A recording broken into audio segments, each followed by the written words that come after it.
Shani yɛ mo kɔ yɛn sam foforo mu na ne ya make say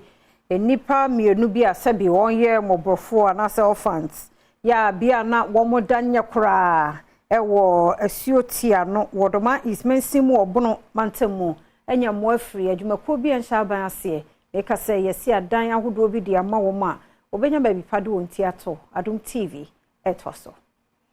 Sandra Sechiwa wadi mfie aduonu baako ene ne nua ketewa Joycelyn Chema wadi mfie aduonan abrabo beye de ma wo mpa abra wo hwere wo mo awofo watsena edan bi a akakakra bi na eye adwere gumu ache bese mfie miensa emu adoma bi te se awo mponkyerani ene ne wo mo etse baabi a wo mo ewoyi nanso ene Comfort Nketia Memorial Foundation esi edankora mienu ama wo mo a wo kyere se wontena mu se bayi a obenya ni dafso ewa abrabo mu no apem akọwanim ebra Sandra Sechiwa ne Adom Kasee twetwem komo enkyeremu sei ene wode eto yenim kai se baabi ane ma me ye shepa ma me nya baabi anna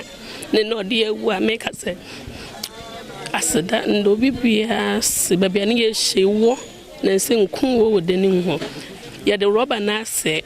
danini nyina ehia se ye hu atwede ne obehu ne nkotele ne san wo no be wording so ye ni baabi ekobienti o say ye force ye de yedem enu achi wakade to aso se adwuma bi ene won ma woya obetimi ade ahwe ne ho ene ne nua ketewa yi esenti wototo asra nkrankra no nyumaku awodo a wonsem wo bie sada roma emu abi obetimi de ama wo mo no wonfa ma wo mo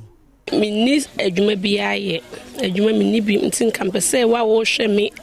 ena nwumle se obeboa me ne ho apebi kakra ma me se metimi aye a menwa adwoye obeko SSY metimi aye ade bi da bi ofre me se sister be hie ya menya bi de aye de aboa ntimi sra ahwefo ho hwe se hommoa me ne ho mpa adwuma bi ma me a metimi da bi aye nsa bekoya no ye didi mu odde no wa hai Enwechi Pastor Naftali upon your boa ono ene national president eda Comfort Nketia Memorial Foundation ano eka de to aso se ohun maya mienu asem no na eye wo mmobɔ ne senti ene otu ana mo so obeboa wo yati ye no yanda itu America na eda itu America behwe mmofra no na se wo hwe mmofra no mo asetena mu ene sene na yekunu na asefem ye pa enti itu America se beba bebo mo na yi omo afri babia omo da omo wa ho chire bebre mu no akoba bi foforo enti wo hwe omo dan a dan utu ani na wo hwe omo dan a ye beka se ye dan a ye boma mponche enye dan ye boma nipa but enam se na ho din ni wonti ena omo tumi enya omo ho sa abre no but Awurade Adom CNN Foundation ye tumi provide a new 2 bedrooms for this case.